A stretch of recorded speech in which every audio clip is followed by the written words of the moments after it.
1월 29일 주일 예배 하나님께 올려드립니다.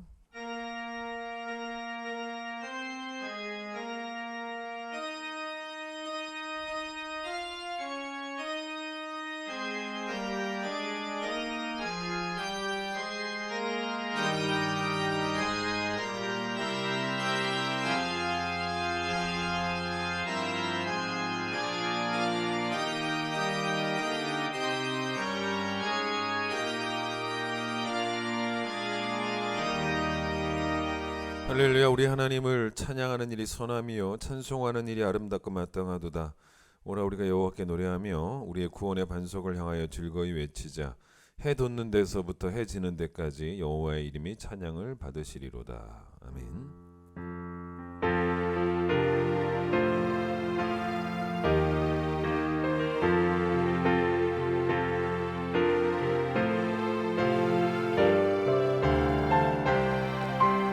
왕이신 하나님 높임을 받으소서. 찬양하리라 영원히 높임을 받으실 그 이름 찬양하리라.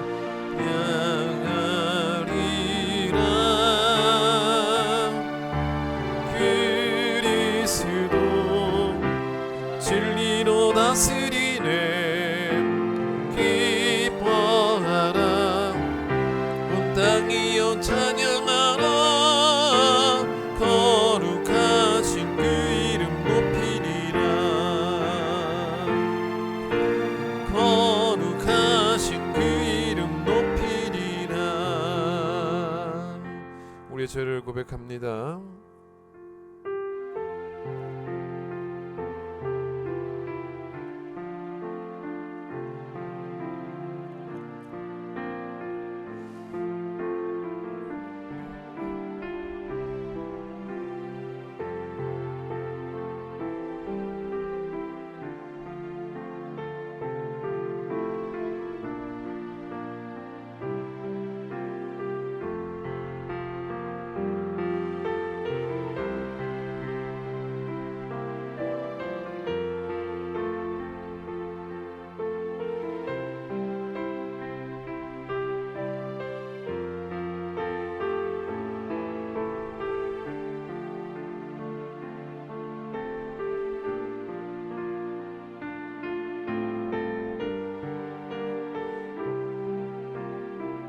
여호와는 긍휼이 많으시고 은혜로우시며 노하기를 더디하시고 인자하심이 풍부하시도다.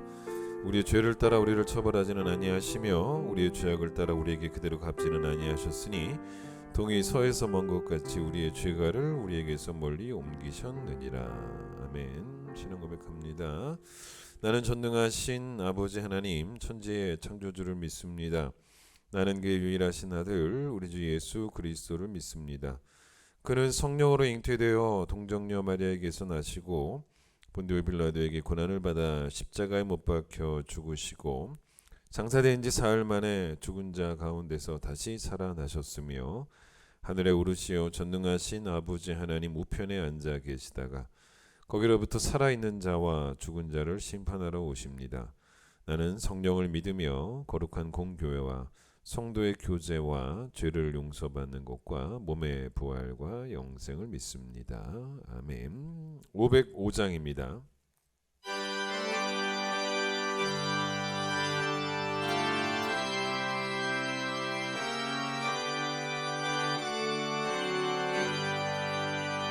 온 세상 위하여 나 복음 전하리. 만 백성 모두 나와서 주 말씀 들으라. 죄 중에 빠져서 헤매는 자들아 주님의 음성 듣고서 너 구원 받으라. 전하고 기도해 매일 증인 되리라. 세상 모든 사람 다 듣고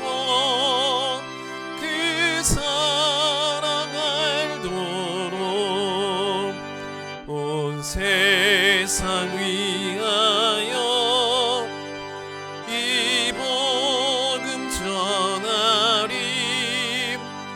저 죄인 회개하고서 주 예수 믿으라. 이 세상 구하려 주 돌아가신 것 나 증거하지 않으면 그 사랑 모르림.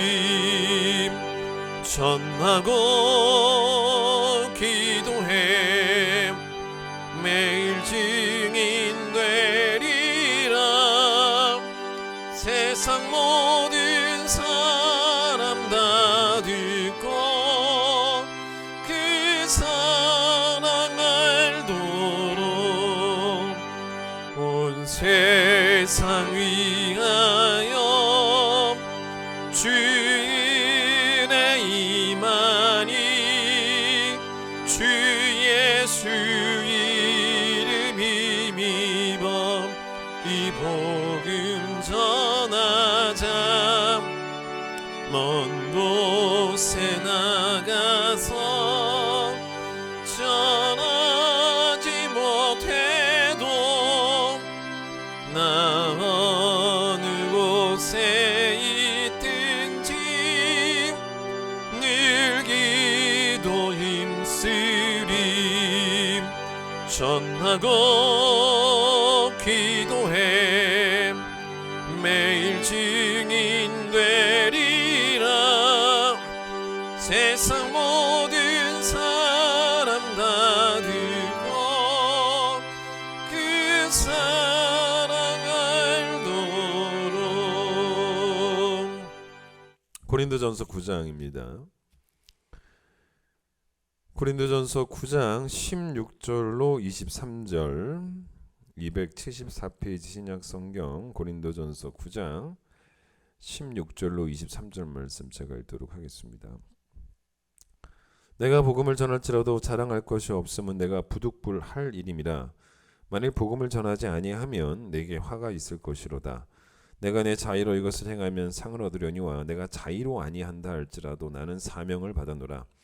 그러즉 내 상이 무엇이냐? 내가 복음을 전할 때 값없이 전하고 복음으로 말미암아 내게 있는 권리를 다 쓰지 아니하는 이것이로다.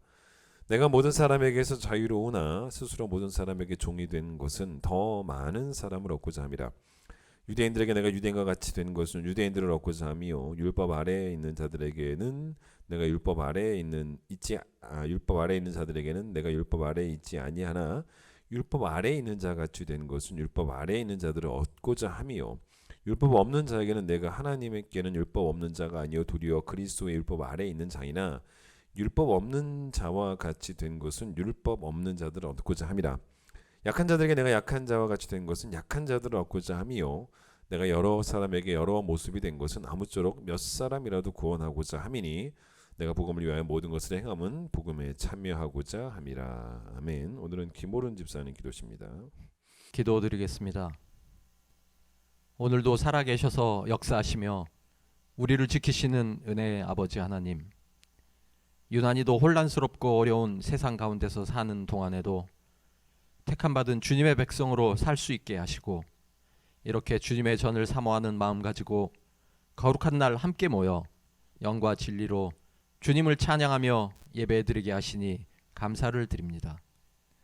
아버지 하나님, 이 시간 조용히 지난 한 해를 돌아보면 창고라는 바이러스와 세상 곳곳에서 벌어졌던 불의와 탐욕들의 끔찍한 사건들은 세상 사람들에겐 온통 벗어날 수 없는 고통과 시련만을 안겨주는 시간들이었지만 주님의 백성으로 선택받은 우리 그리스도인들에게는 그런 고난 가운데서도 언제나 특별한 피난처로서의 주님이 함께 하셨음을 깨닫게 됩니다. 안주할 수 있었던 애굽을 떠나 거칠고 힘겨운 광야로 순종하며 나섰기에 거대한 홍해가 갈라지는 기적을 경험하며 약속의 땅으로 들어갈 수 있었던 이스라엘 민족처럼 고난의 시간들은 분명 그 안에 하나님 아버지의 계획하신 섭리가 있어 그가 선택하신 백성들을 향하신 선하고 거룩하신 뜻을 이루어 가시는 연단의 시간임을 깨닫게 하여 주시옵소서. 지금의 어렵고 힘겨운 시간들은 도리어 우리들의 죄악된 모습들을 되돌아보게 하는 깨달음의 시간들이 되게 하시고, 그동안에 자만하고 죄악되었던 모습들을 돌아보며 눈물로 기도하는 통렬한 회개의 시간들이 되게 하여 주시옵소서. 지금 기도하는 이 시간에 이를 때까지 있었던 모든 고난과 위기의 시간들을 돌아보면 분명 매 순간마다 상상하지도 못한 방법으로 우리에게 구원을 베푸시어 우리를 결코 쓰러지지 않게 붙잡아 주시던 아버지 하나님이 우리와 함께 계셨음을 온몸으로 느끼며 감사의 찬양이 넘치는 은혜의 시간들이 되게 하여 주시옵소서.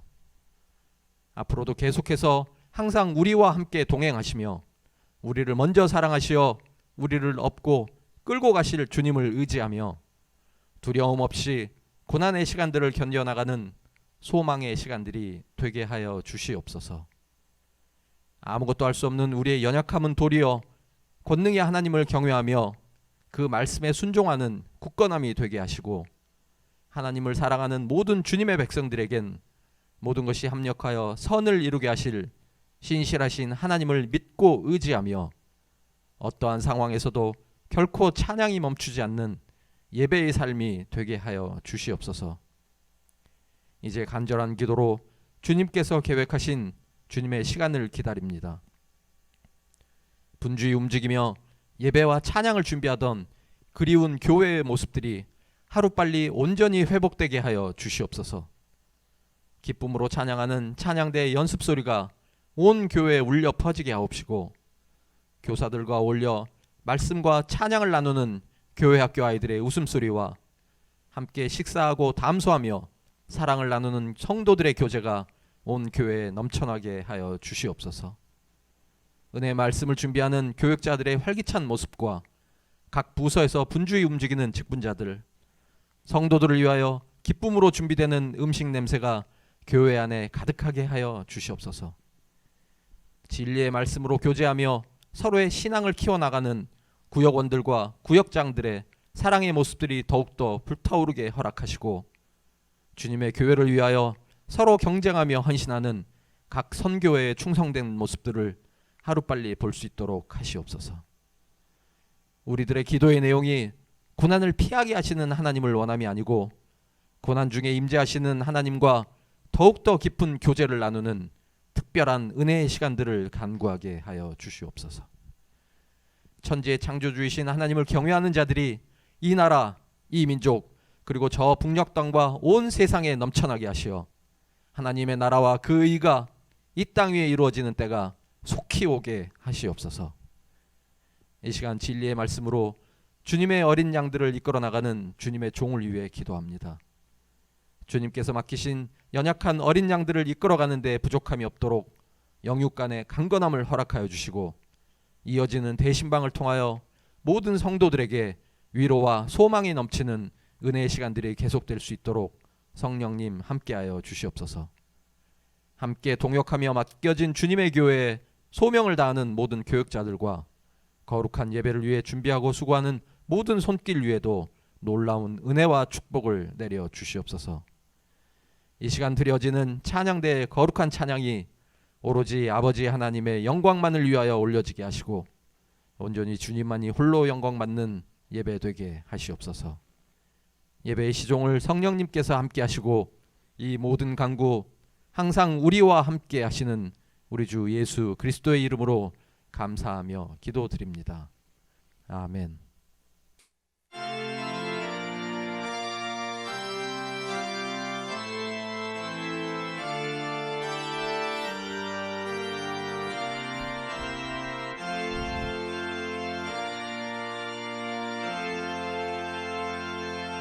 봉헌하겠습니다.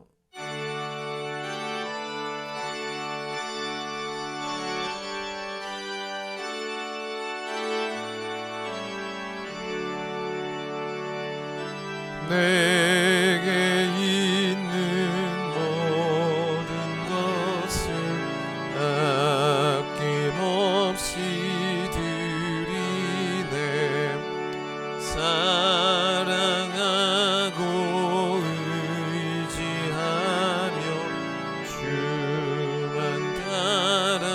살리라.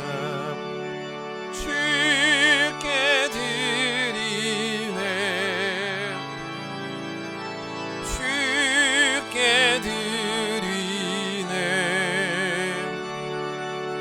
사랑하는 그 주 앞에 모두 드리네.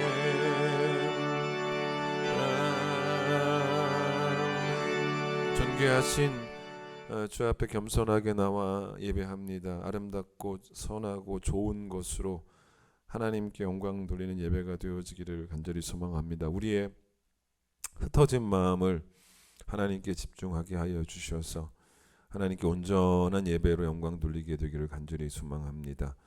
하나님, 주 앞에 오늘 귀한 예물을 드립니다. 온라인으로 하나님께 드린 예물이지만 그래도 주의 것이기에 잘 구분하여 드린 손길들이 있습니다.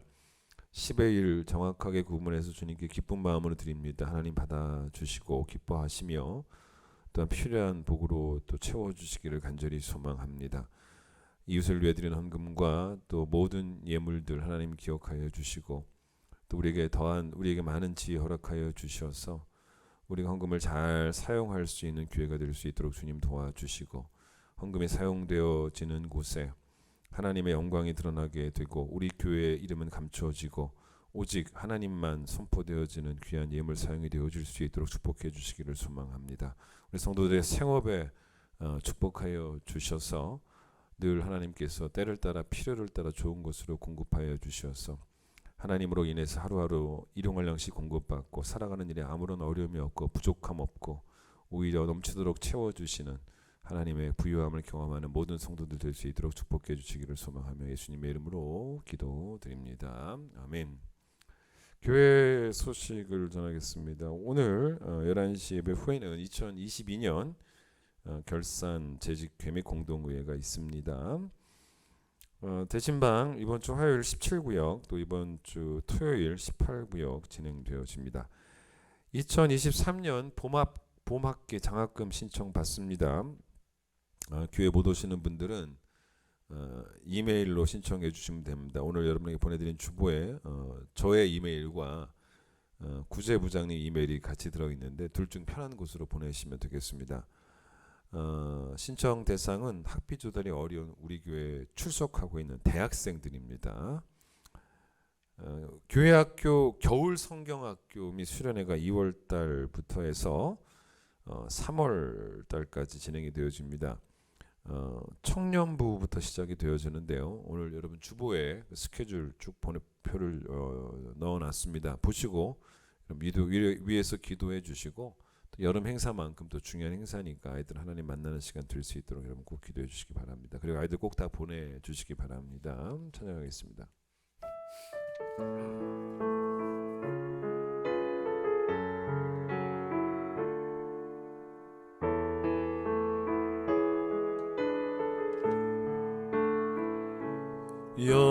여호와 이스라엘의 구원자 처음과 나중 되신 주 그가 널 지명하여 부르사 주의 종 삼아 주셨네. 너를 그의 손바닥에 새기사 결코 잊지 않으시리라. 환난 중에 피난처가 되시며 항상 인도하시리. 너는 일어나 주의 빛을 말하라. 땅 끝까지 주 선포하라. 그가 너로 이방의 빛을 삼아 구원을 베푸시리라. 복음을 전하는 것, 즉 전도하는 것은 성도의 의무입니다. 불신자를 만나면 예수 믿으라고 꼭 이야기해야 하셔야 돼요. 여러분, 그런데 아무리 이 전도가 의무라고 해도 하기 싫은 것 억지로 하는 전도가 되어서는 안 되고요. 이 예수 그리스도를 내가 말하지 않고는, 선포하지 않고는 견딜 수 없는 뜨거움이 있어야 되는 거죠. 우리는 이 가슴에 예수를 품은 자입니다. 여기 예수 그리스도가 있죠. 근데 예수님은 뜨거움 그 자체입니다. 예수님은 차가운 분도 아니고 미지근한 분도 아닙니다. 예수님은 뜨겁습니다. 복음도 뜨거워요. 그러니 예수를 품고 있으니, 복음을 품고 있으니 예수를 말하지 않고는 너무 뜨거우니까 답답해서 견딜 수가 없는, 그래서 결국 항복하고 전할 수밖에 없는, 그게 바로 성경이 말하는 복음 전도입니다. 여러분, 그런 경험 해보셨냐는 거죠. 복음을 전하지 않으니 막 답답해서 견딜 수 없었던 그런 경험 있지 않습니까? 내가 원하던 일이 풀리지 않아서 너무 괴로워서 답답해서 견딜 수 없었던 그런 값싼 감정 말고요, 복음을 전해야 한다는 그 열정이 나를 사로잡는 어떤 그런 경험들, 매일매일 여러분 오늘도 체험을 하면서 복음을 전할 수밖에 없는 그런 삶을 지금도 살고 있냐는 거예요. 예레미야는 하나님을 떠난 그 남유다를 향해서 하나님의 이 날이선 메시지를 전한 선지자였습니다. 성경에 선지자를 하나님의 입이라고 말합니다. 하나님이 그들의 입에 하나님의 말씀을 두셨다라고 표현하죠. 그래서 하나님 주신 메시지를 받아서 가감 없이 그대로 선포해야 되는 책임이 있었던 사람들이 선지자였습니다. 즉 말씀 심부름을 해야 되는 사람들이었어요. 예레미야 5장 14절 이런 말씀이 있습니다. 들어보세요. 내가 너의 입에 있는 나의 말을 불이 되게 하고 이 백성을 나무가 되게 하여 불사르리라. 이 말이 뭐냐면 하나님이 남유다를 살리시려고 예레미야에게 하나님께 돌아와라, 그러면 살 것이다, 이 메시지를 전하게 했습니다. 근데 이 메시지를 듣고 이들이 이제 돌아오면 그 말씀이, 돌아오라는 그 말씀이 복이 되겠지만 만약 계속 거절하면 어떻게 되겠습니까? 하나님이 심판하시죠. 그걸 하나님 뭐라고 말씀하셨냐면 내가 예레미야의 입에 있는 나의 말을 그때부터는 뭐가 되게 하겠다? 불이 되게 하겠다는 거예요. 이 백성을 나무가 되게 해서 불살라 버리겠다. 즉 백성을 살리려고 했던 그 말씀이 이제는 몽땅 백성을 태워버리는 불이 되는 말씀이 될 거라는 거예요. 돌아오지 않으면. 그 남유다가 자신들이 지은 죄 때문에 스스로를 연료로 만든 이제 그런 꼴이 되는 거죠. 자, 그런데 하나님 말씀을 듣고 하나님께 돌아오든지 아니면 여전히 떠나 있든지, 그거는 이제 말씀을 듣는 자의 결단이고 이제 듣는 자의 몫이지만, 그러나 말씀을 전하는 자의 몫은 성경에 뭐라고 나오냐면 듣든지 아니 듣든지 이렇게 나옵니다.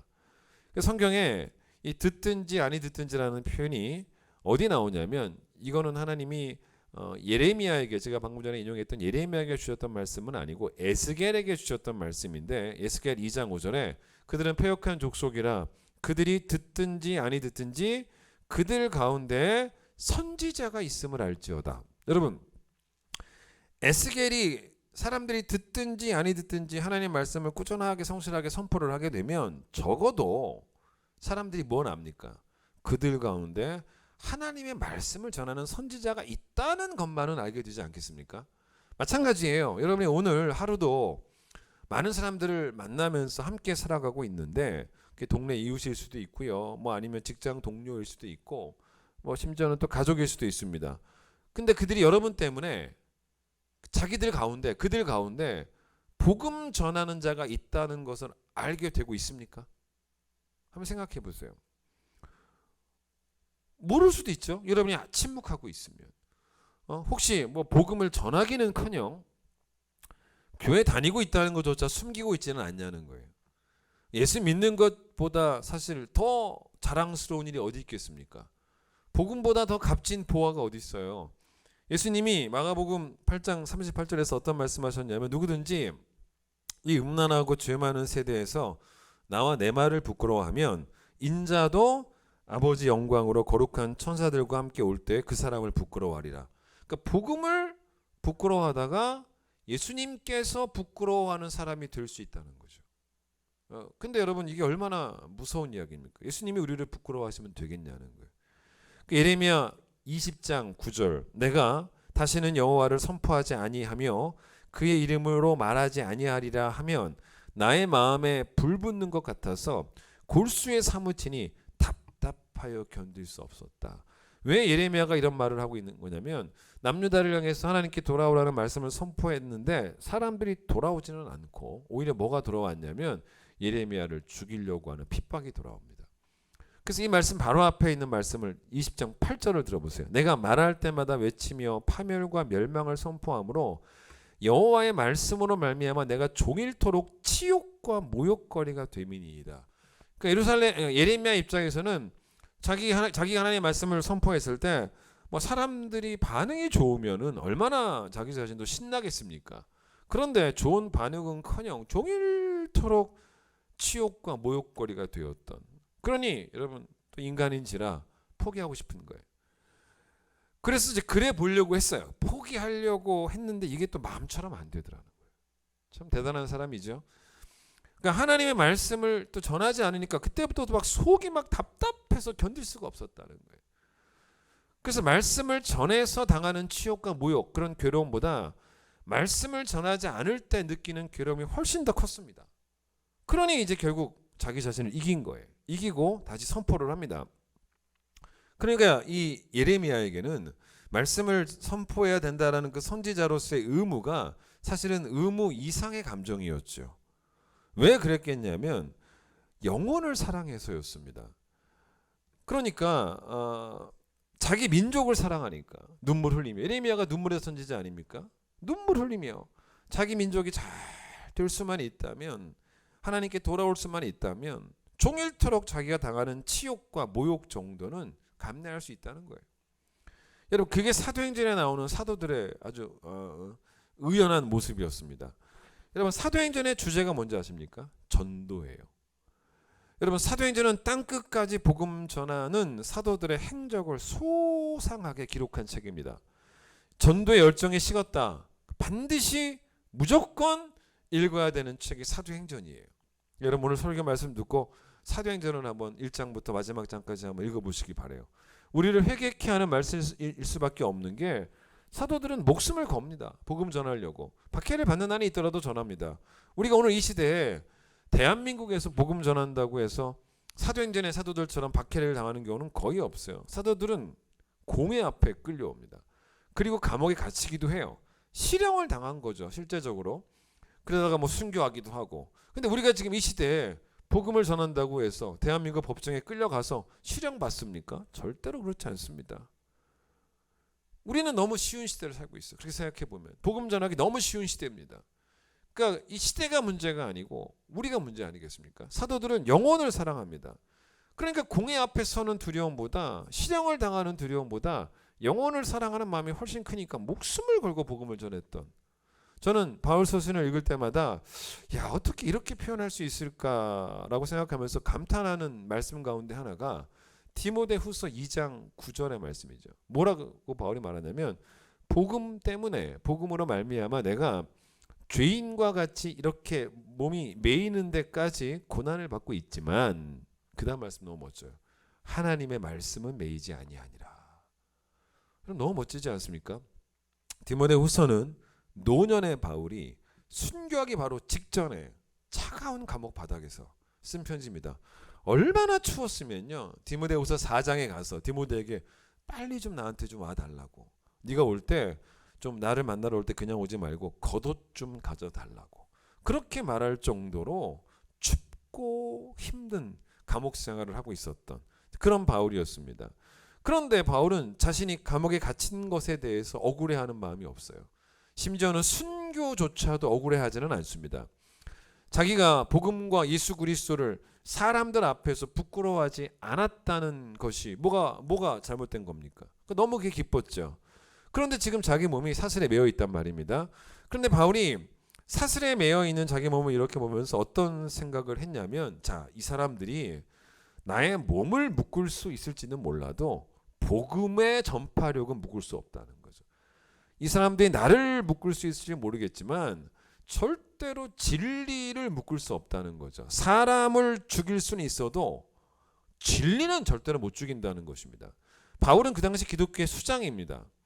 그런데 여러분, 수장이 죽는다고 해서 기독교가 무너지겠냐는 거예요. 내가 죽는다고 해서 기독교가 무너지겠냐는 것입니다. 베드로에게 마태복음 16장에서 예수님이 하셨던 말씀이 있지 않습니까? 너는 나를 누구라 생각하느냐? 예, 주는 그리스도시고 살아계신 하나님의 아들입니다. 이렇게 고백하니까 너는 베드로라. 내가 이 반석 위에 나의 교회를 세우는데 음부의 권세가 이기지 못할 것이다. 그러니까 교회는, 복음은, 기독교의 진리는 음부의 권세라도 꺾지 못한다는 거예요.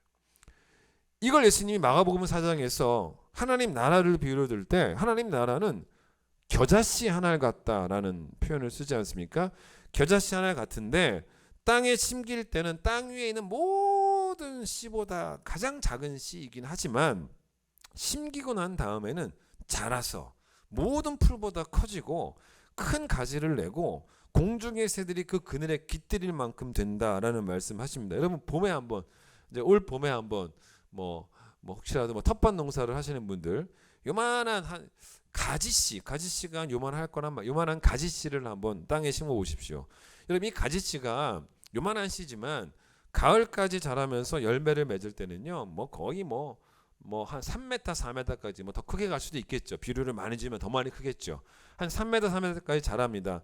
여러분, 소위 말해서 요만한 씨가 나무가 되는 거예요. 나무가 되는 것입니다. 그런데 여러분, 겨자씨는요, 요만한 씨도 아닙니다.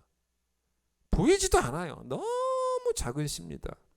근데 여러분, 그 당시 복음의 위치가 그랬지 않습니까? 예수님이 이 땅에 오셔서 복음을 전했을 때, 그런데도 불구하고 이 겨자씨도 자라서 3, 4m 되는 나무가 된다는 거죠. 왜냐하면 아무리 작아도 생명이 있지 않습니까? 복음은 아무리 그 당시 작아도 예수의 생명이 들어있어요. 그래서 바울이 복음을 전하던 시대의 기독교는 진짜 겨자씨보다 작은 그런 씨 정도였던 거죠. 갈릴리라고 하는 시골 동네에서 가난한 목수의 아들로 자라난 예수 그리스도는 누가 봐도 겨자씨보다 작은 씨였다는 겁니다. 그런데 지금 세월이 여러분 2000년이 지나갔습니다. 여러분, 기독교가 어떻게 되었습니까? 망했습니까? 아니죠. 여러분, 기독교는 전 세계에서 가장 강한 종교가 됐어요. 한국에서도 가장 강한 종교가 기독교입니다. 그러니까 여러분, 복음 그 자체이신 예수 그리스도를 십자가에 달아 세상에 죽였죠. 또 기독교의 수장이었던 바울을 세상에 죽였죠. 그러나 복음과 진리의 그 생명력은, 복음 안에 들어있는 예수의 생명력은 죽일 수가 없었다는 것입니다. 예수님을 십자가에 매달았죠. 바울을 사슬로 묶었죠. 그래도 하나님의 말씀은 매이지 않더라는 거예요. 그 지금도 여러분, 복음은요, 현재 진행형입니다. 물이 바다를 덮음같이 여호와의 영광을 인정하는 것이 세상에 가득해지는 그날까지 복음은 절대로 생명력을 잃지 않고 이 진리는 점점 자라요. 점점 큰 나무가 되어가고 있는 것입니다. 그런데 하나님이 이 일 가운데 누구를 사용하시냐면 예수 그리스도를 가슴에 품은 영혼에 대한 깊은 사랑을 가지고 있는, 전도의 사명을 가지고 있는 성도들을 사용하신다는 거예요. 이 일을 위해서. 그래서 바울은 자기가 감옥에 갇혀 있으면서도 디모데를 포함한, 편지를 받고 있는 디모데를 포함해서 다른 많은 예수의 사람들이, 자기가 감옥에 갇혀 있지만 예수를 품은 사람들이 여전히 지금도 감옥 밖에서 복음을 전하고 있다는 것을 알았어요. 그래서 뭐라고 말하는 거예요? 나는 죄인과 같이 매였지만 하나님의 말씀은 지금도 안 매였다는 거예요. 즉 자신이 이런 거예요. 지금 사슬에 매여 있지만 여기에서 빨리 풀려서 감옥 밖으로 나가게 되는 걸 바랬던 것이 아니고 지금 이 시간도 복음이 매이지 않고 전파되고 있다는 그 사실에 너무 감격스러웠던, 정말 대단한 말 아닙니까, 이 표현이? 저는 바울은 정말 전도에 미친 사람이었다, 선교에 미친 사람이었다, 그렇게밖에 평가할 수가 없어요. 평생의 전도만 합니다. 평생 선교만 합니다. 우리가 바울을 닮아야죠. 그럼 예수님도 평생 이 땅에서 전도하셨어요. 바울도 전도만 했습니다. 우리도 전도해야죠.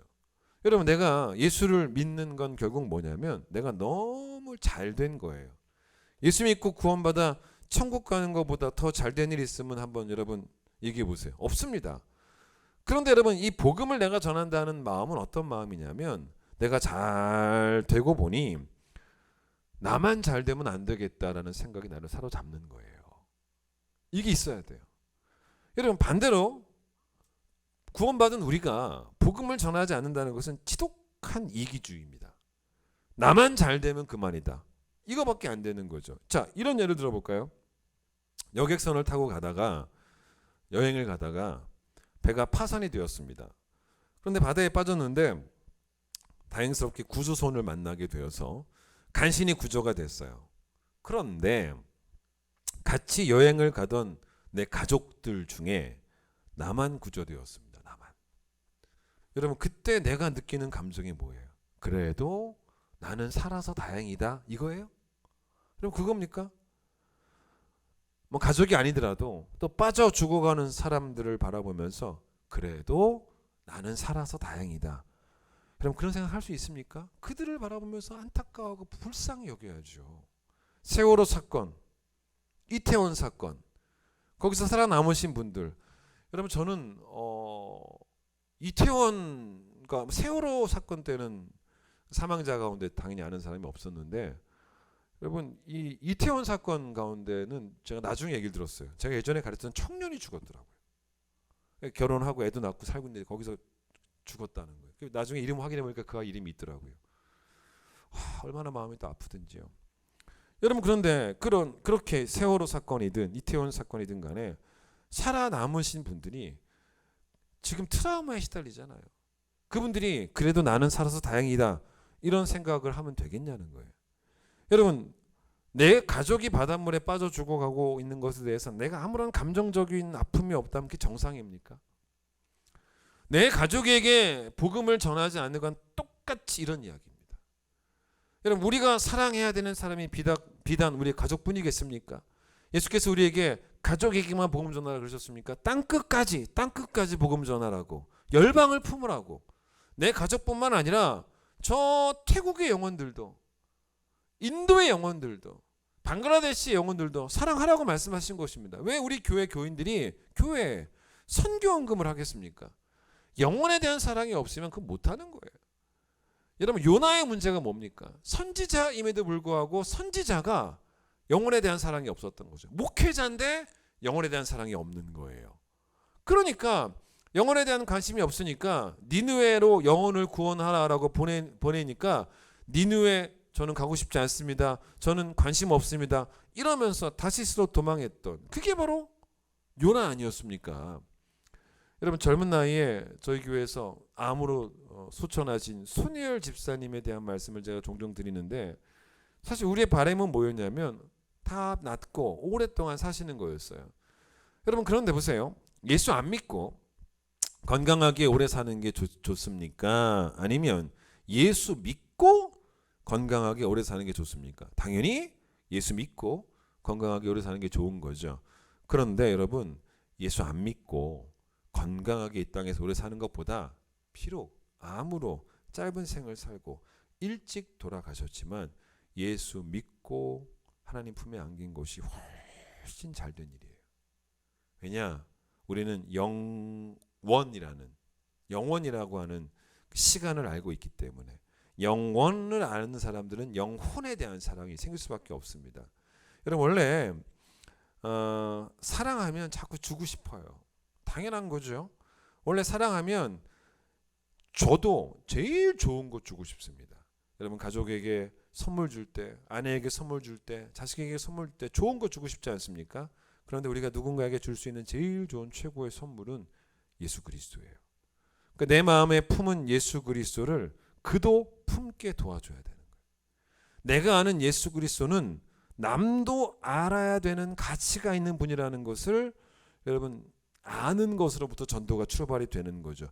그 사람도 알아야 될 가치가 있는 분이라는 거죠. 예수 그리스도가. 지난주에 어떤 여자 집사님과 이야기를 하는데, 이 집사님이 요즘 매일 아들 때문에, 성인이 된 아들이거든요, 아들 때문에 눈물을 흘리고 있다는 것입니다.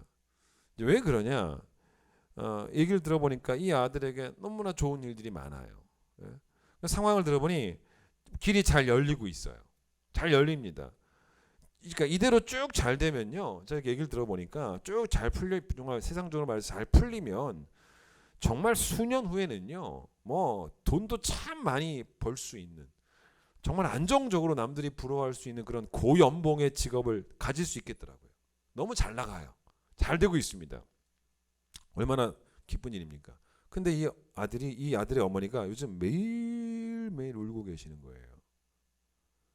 아들이 잘 돼서 너무 좋아서 우시는 게 아니라, 아무리 잘 돼도 제일 잘 돼야 하는 게 있는데 그게 안 돼서 울고 계시는 거예요. 예전에는 우리 아들이 안 그랬다는 거예요. 근데 지금 보니까 만나서 보니까 교회도 잘 안 다니고, 교회와 복음으로부터 내 아들이 너무 멀어져 있다는 것을 최근에 알게 된 거예요. 그걸 알고 난 다음부터 이 엄마가 매일 울어요. 매일 웁니다. 아무리 세상적으로 잘 돼도 제일 잘 돼야 되는 거는 예수 믿는 거 아니겠습니까?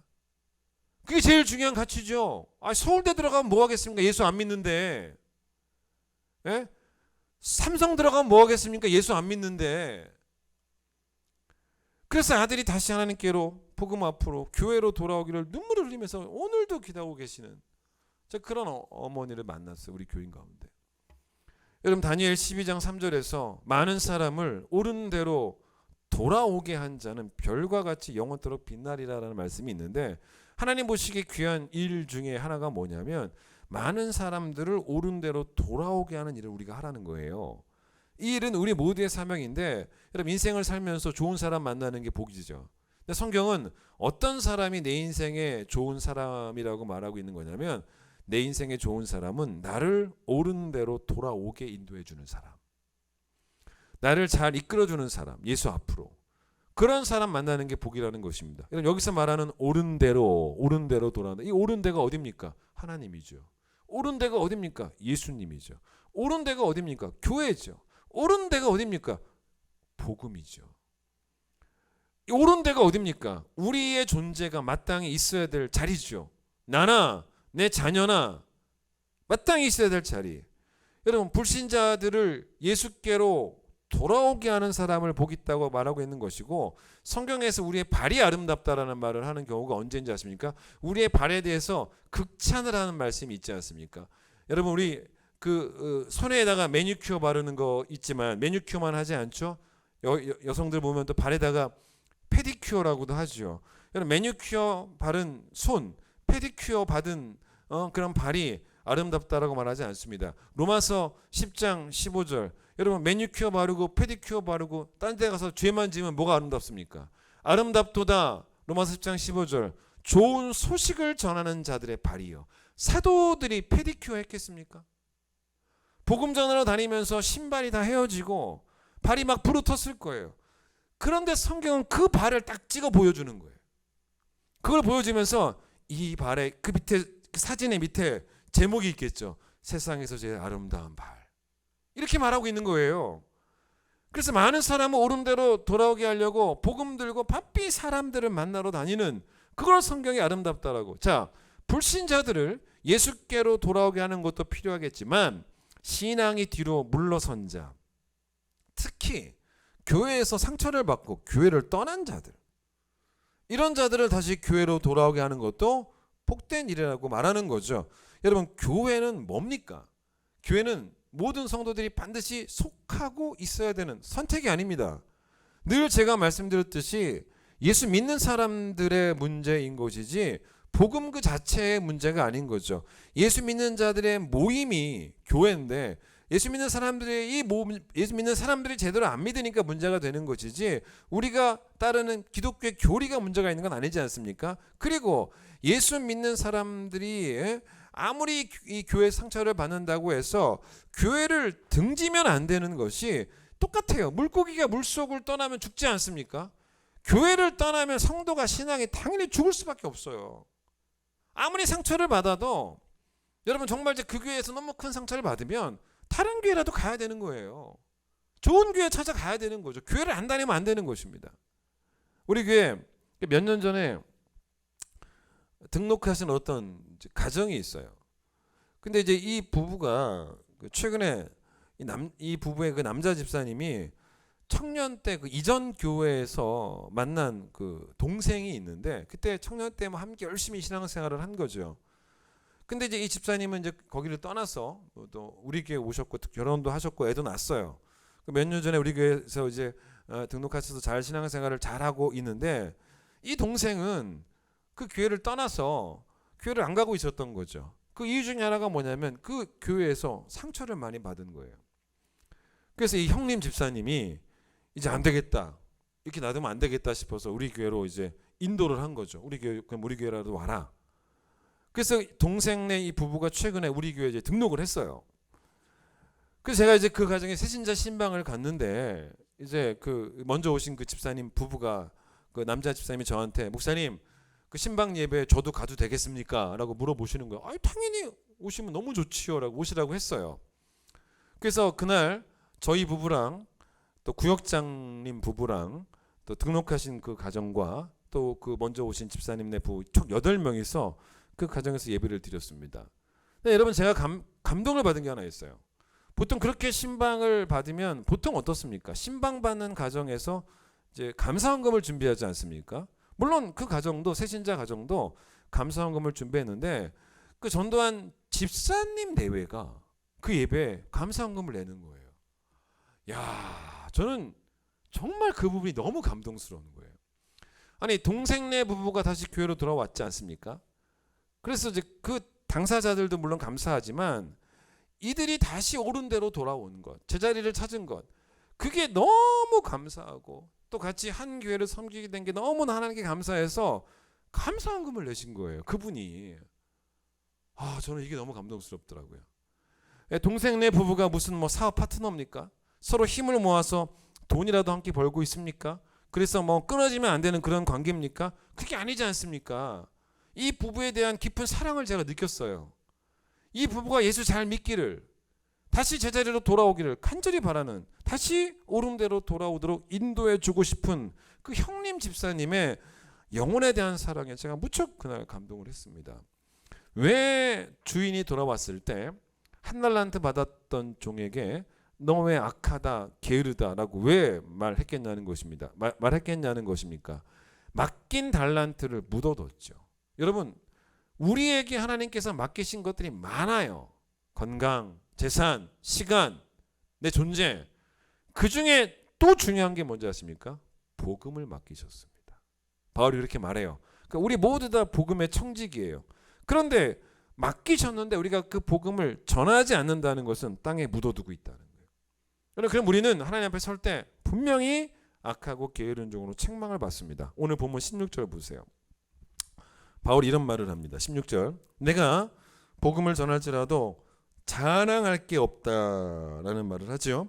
내가 부득불 할 일이다. 만일 복음을 전하지 아니하면 내게 화가 있을 것이다. 이런 말을 합니다. 여러분 이 말이 무슨 말이겠습니까?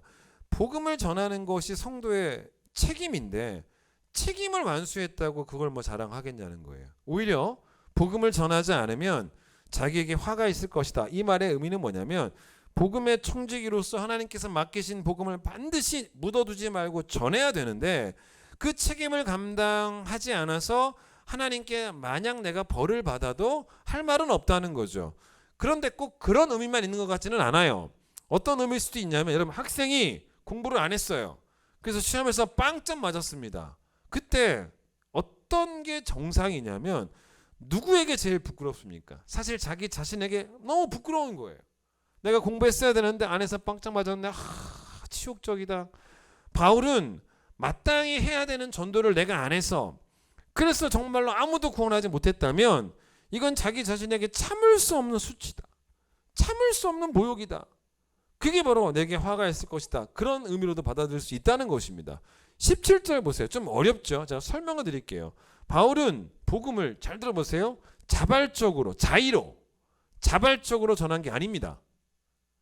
자발적으로 안 전했다는 것입니다. 내가 거기 보세요. 자의로 아니할지라도 자발적으로 안 전했다는 거예요. 여러분 그럼 좀 이상하지 않습니까? 왜 복음을 좀 자발적으로 전해야지 왜 그렇지 않냐? 근데 이 말이 맞아요. 왜 그러냐면 이 말이 내가 자발적으로 복음을 전하지 않았다라는 말은 이 말이 그래서 내가 아주 하기 싫은 거 억지로 복음을 전했다라는 말이 아니에요. 그게 아니고 뭐라 그래요? 내가 자의로 아니한다 할지라도 나는 뭘 받았다? 사명을 받았다라는 말을 하지 않습니까? 뭔 말이냐면 누구도 시키지 않은 일을 자발적으로 한 게 아니죠. 복음 전하는 거는. 근데 복음 전하는 것은 아무도 안 시켰는데 자기가 자발적으로 한 게 아니라 하나님이 시켰잖아요.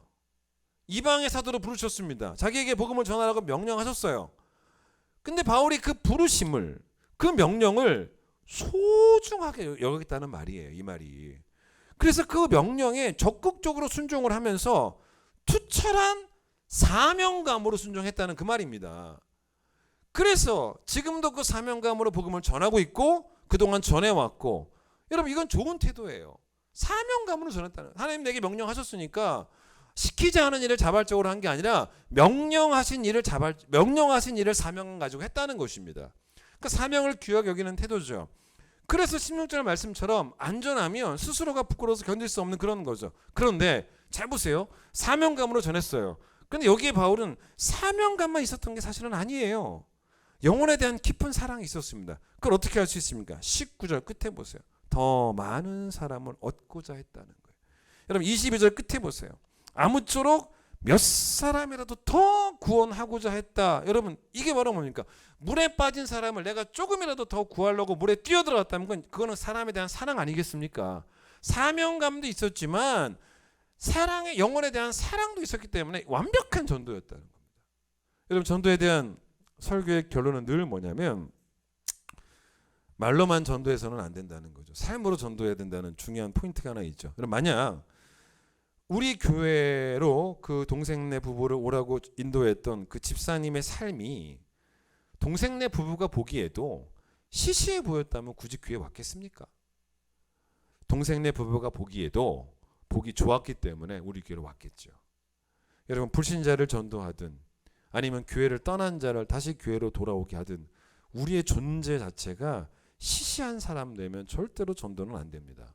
우리는 세상에 빛이 되어야지 교회의 빛이 되는 게 아닙니다. 믿는 자의 모임 가운데 빛이 되라는 말이 아니고 세상 속에서 빛이 되라는 말은 우리의 삶이 전도력이 있어야 된다는 거예요.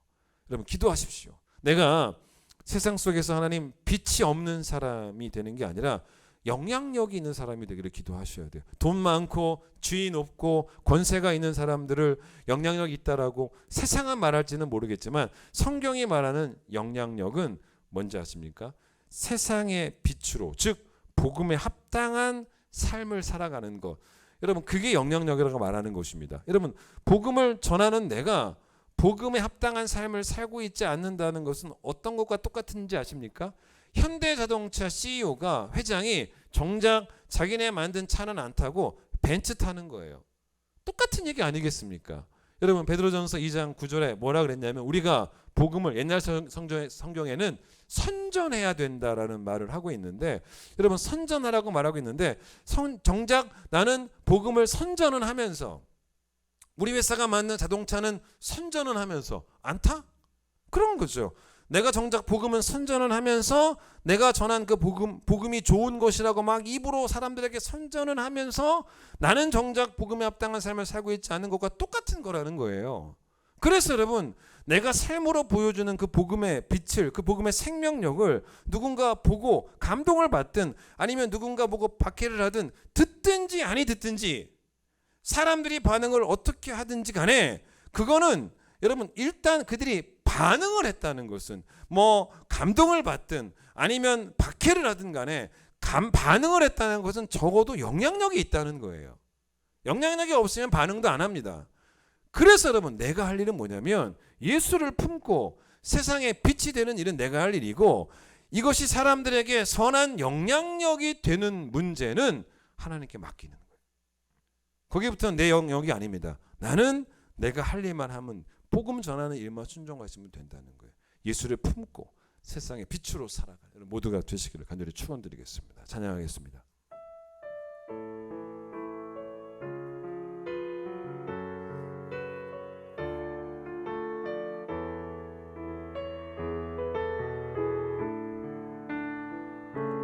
여호와 이스라엘의 구원자 처음과 나중 되신 주 그가 널 지명하여 부르사 주의 종 삼아 주셨네.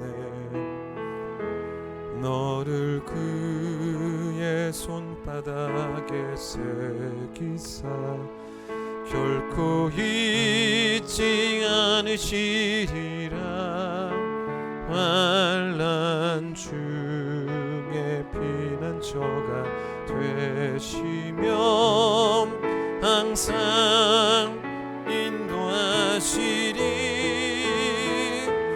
너는 일어나 주의 빛을 발하라. 땅끝까지 주 선포하라. 그가 너로 희망의 빛을 삼아 그원 우리를 통해 구원을 베푸신 하나님을 찬양합니다.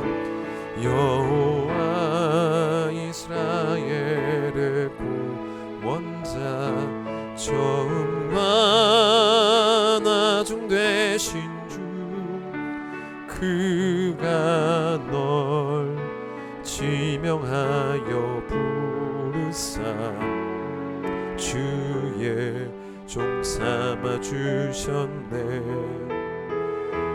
너를 그의 손바닥에 새기사 결코 잊지 않으시리라. 환난 중에 피난처가 되시며 항상 인도하시리. 너는 일어나 주의 빛을 발하라. 땅끝까지 주 선포하라. 그가 너로 이방의 빛을 삼아 구원을 베푸시리라. 너는 일어나 주의 빛을 발하라. 땅끝까지 주 선포하라. 그가 너로 이방의 빛을 삼아 구원을 베푸시리라. 우리는 예수 그리스도라고 하는 뜨거움을 가슴에 품은 사람들입니다. 우리는 복음이라고 하는 뜨거움을 가슴에 품은 사람이기에 하나님 그것을 전하지 않고는 말하지 않고는 견딜 수 없는 그런 성도들이 꼭 되어지기를 간절히 소망합니다. 하나님 아버지의 세상을 향한 그 사랑을 알기에 오늘도 우리도 하나님 아버지의 마음을 품고 또 그리스도의 심장을 품고 세상에 나아가 주의 복음을 선포합니다. 복음을 부끄러워하면 주님도 우리를 부끄러워하시겠다고 말씀해 주셨습니다. 복음의 청지기이기에 맡겨주신 복음을 땅에 묻어두는 악하고 게으른 종 두지 말게 해주시고 열심히 전하여 5달란트 영혼을 남기고 2달란트 영혼을 남기는 착하고 충성된 종이 하나님 우리 모두가 되게 하여 주시옵소서. 많은 사람들을 옳은 대로 돌아오게 하는 일 가운데 하나님께서 이 땅을 구원하시는 방법으로 내가 나의 전도가 사용되어지기를 간절히 소망합니다. 특별히 우리의 삶이 복음을 입으로만 전하지 말게 하여 주시고 복음에 합당한 생활이 되게 하여 주셔서 세상이 우리의 삶에 대해서 좋은 반응을 보이든 악한 반응을 보이든 그건 하나님께 맡기고 우리는 그들 앞에서 빛이 되는 삶을 포기하지 않는 우리 귀한 성도들 꼭 되어질 수 있도록 하나님 축복하여 주시옵소서. 이전에 예수님의 놀라우신 은혜와 하나님의 변함없는 사랑과 성령의 역사하심과 교통하심이 복음 전하는 그 사명을 영혼을 향한 깊은 사랑으로 실천하기를 간절히 소망하는 모든 성도들 위해 함께하여 주시기를 간절히 축원하옵나이다. 아멘.